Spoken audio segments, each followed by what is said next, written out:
Hi, welcome back to the channel. If we haven't met before, I'm Nicole, owner of Access Designs LLC.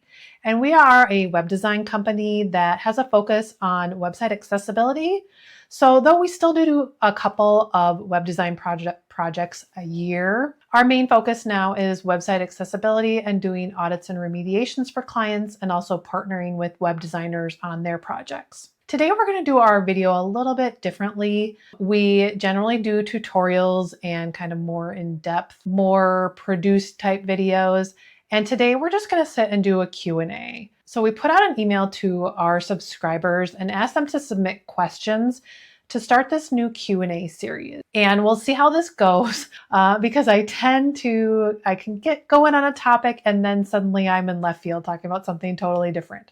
So we'll see how this goes. I have some notes here to kind of help keep me on track. So I have a couple of questions here and I'll leave timestamps below for each question if you want to skip ahead. But I think I just have 3 or 4 here today that we will go through. Our first question is, why does alt text seem so difficult? And this is from Sarah J. Thank you, Sarah, for submitting that question. This is a question that we hear a lot. We still see people doing the old practice of simply describing the image like exactly or stuffing it with keywords, which is a very old practice, but there are still people out there doing that because they think that's what's supposed to be done. And then we have people on the other side like Sarah who want to do it correctly, but they just can't seem to find the right way or the right formula to do so. And that is because when you have images on websites, it's very subjective based on who is looking at it. So you have the website owner who's going to have their own thoughts on the images and whether they're important or not. You're going to have the web designer and or accessibility specialist looking at those with their own thoughts. And then you have the end user who, if they are blind or visually impaired or using a screen reader for other, cognitive reasons or whatever, they're going to have their own thoughts on how they want to experience images. Maybe there's a whole community of people who believe, and feel like I can't see the image. It's not providing me any extra value. I don't want to hear anything about it. And you're going to have that, people in that same community, a blind or visually impaired community who I can't see it, but I want to know as much about it as possible. So with all of these different people and their own perspectives, it's very hard to find or feel like you've found the right way to describe images. So the best thing to do is to, number one, figure out the job of your image. And we've done a video on this, so I can link that below if you want to look at it further. But basically, you're trying to decide if your image is decorative, if it is functional, or if it is informative. And once you determine that, that will help you better decide how to address the alt text. If it is decorative, and quite honestly, most images on most websites, can be determined as simply decorative. But in most platforms, if you leave your alt text empty, then that will mark it as null or NULL, which means screen readers will skip over it. If your image is functional, meaning it has a function on it, likely a click to download or click to go elsewhere functionality, then you should use the alt text to describe that. So for instance, if you have an image of your printable, house cleaning checklist, and you're linking that image to the page where people can download, learn more, or purchase it, then the alt text for that particular image should be simply download our cleaning checklist.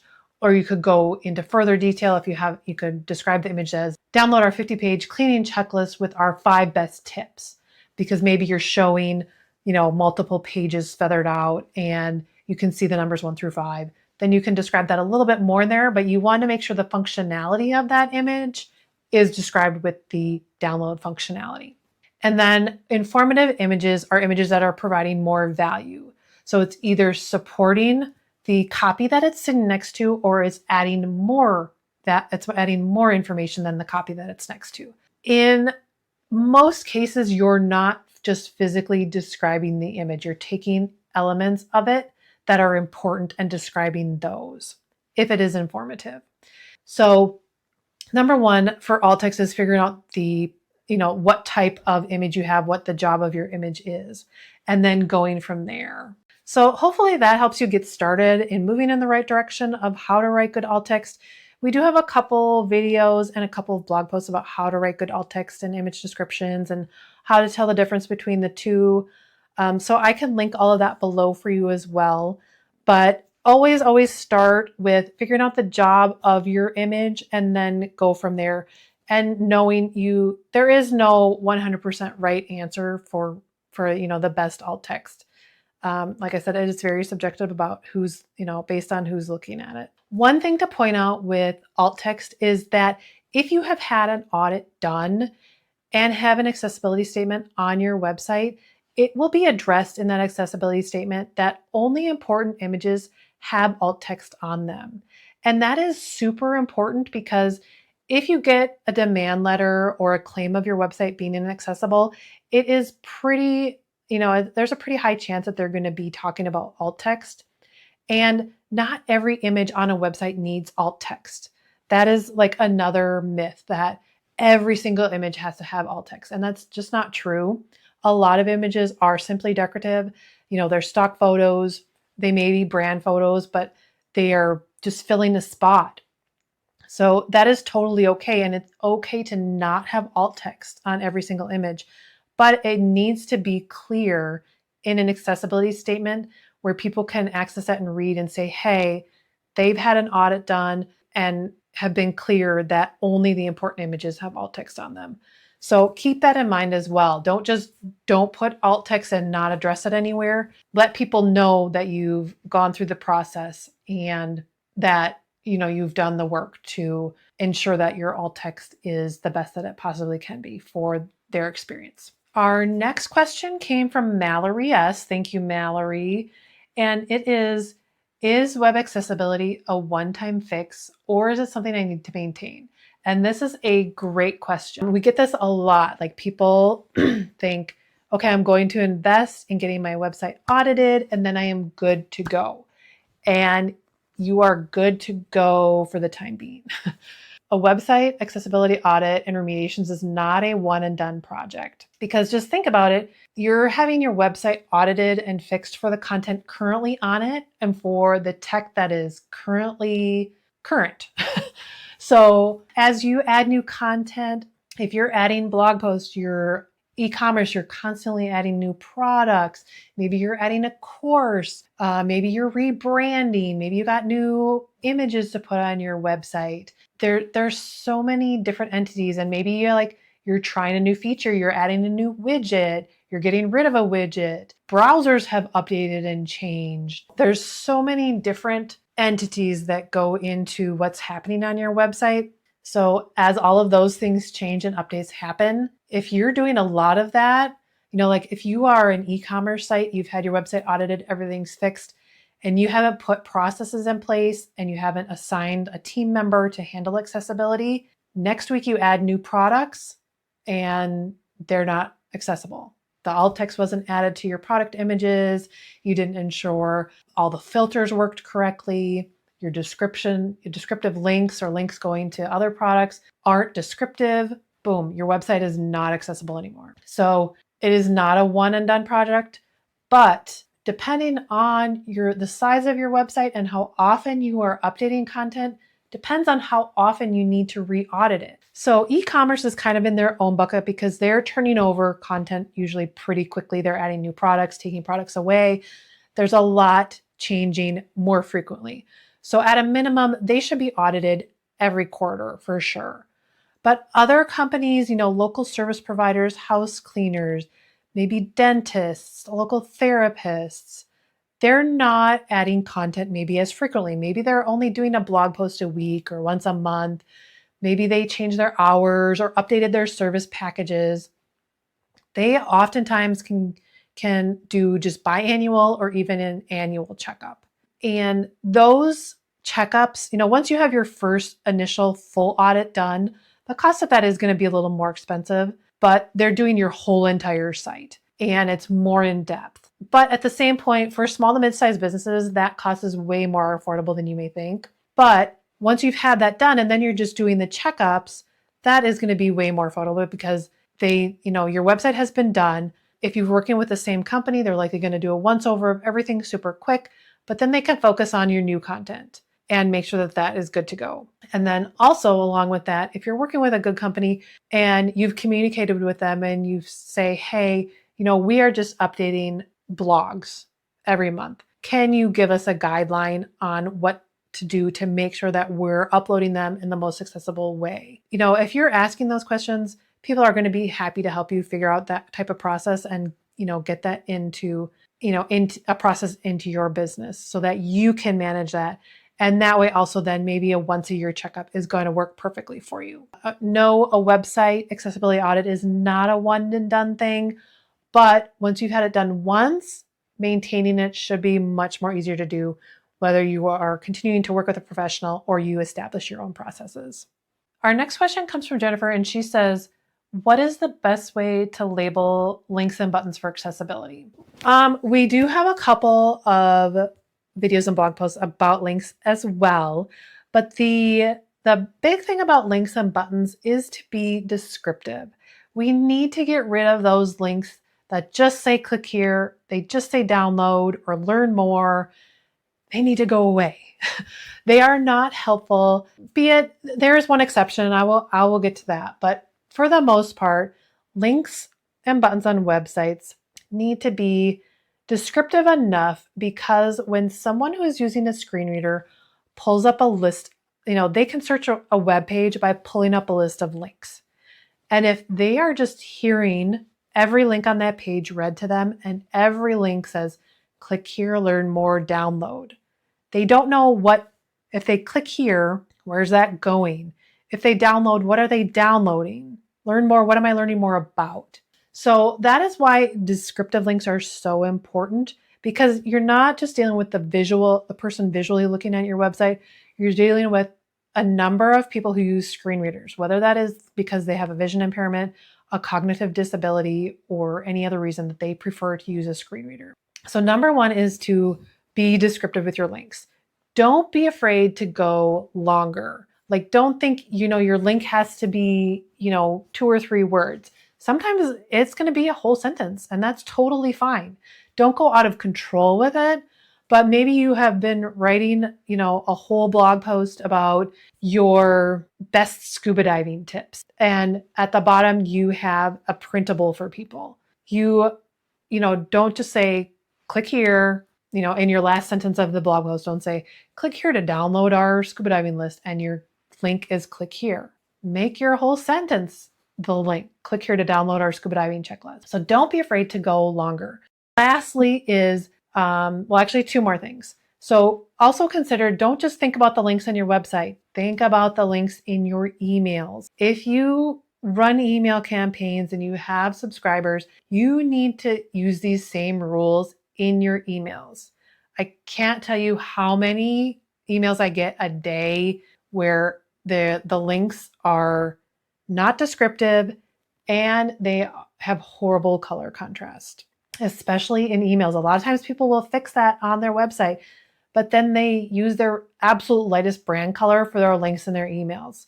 So you need to consider that in your emails as well. And then, so lastly, the one exception to having links that maybe say read more, and you have a dozen of those on a website. So we're thinking about your blog page or any type of collection page. So you're going to have your image, you're going to have your title of your blog post and maybe a little description of it. And then it's going to say ... read more. In that particular case, those read mores are fine, but you should really have the code on the back end to add an ARIA label to those read mores. And that in most cases is just adding a line of code on the back end of your website so that when a screen reader lands on that read more link, it will say read more, and then it will say the title of your blog post. Now, most platforms do not set this up for you by default. This would need to be code that you would need to add to your website. So if you're interested in seeing how that is done, leave a comment below and we can maybe do a video on that specifically. But that would be the one case scenario where having multiple links on a page be the same. But you need to have that backend code set up. Otherwise, it's still not helping people navigate your content. Okay, and then the last question that we'll do today, we get this question by so many people. This is probably one of the most asked questions, whether we're talking to clients or other web designers. And that is, what are the top 3 things today that I can fix on my website to make it more accessible? Now, it really can depend on your specific website, but I'll give you the 3 main things that we run into on almost every site that you could check yours to see if you would pass or fail these audit tests.